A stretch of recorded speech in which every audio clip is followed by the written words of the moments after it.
అందరికీ నమస్కారం అండి.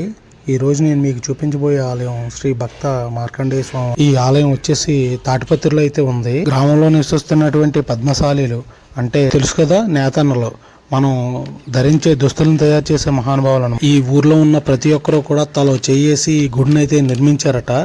ఈయన మాటల్లో అయితే అదే చెప్పి ఈ ఆలయం అయితే నిర్మించి 10 సంవత్సరాలు అవుతుంది. ప్రతి సంవత్సరం రథసప్తమి రోజు చాలా ఘనంగా వేడుకలు మరియు అన్నదాన కార్యక్రమం ఇతర కార్యక్రమాలు అయితే ఇక్కడ భారీగా నిర్వహిస్తారు.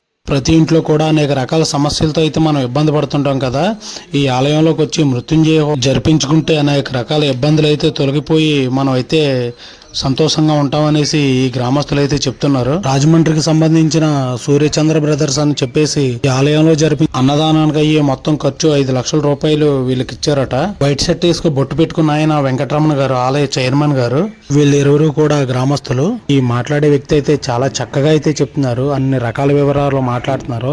రికార్డ్ చేయడానికి రికార్డ్ అయితే చేశాను, కానీ వాయిస్ ఈయన చిన్నగా ఇవ్వడం చేత సరిగ్గా వినపడక వాయిస్ అయితే. ఈ ఆలయంలో పంతులు గారు ప్రతినిత్యం పూజలు అయితే నిర్వహిస్తుంటారు. ఆ రోజు ఈ రోజు అని ఆలయం అయితే చాలా బాగుంది, ప్రశాంతంగా ఉంది. స్వామివారిని అయితే చూపిస్తాను, ఒకసారి చూడండి.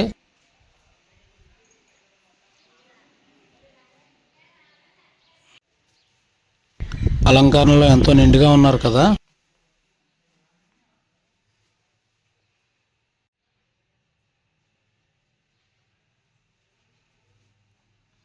ఈయన పంతులు గారు.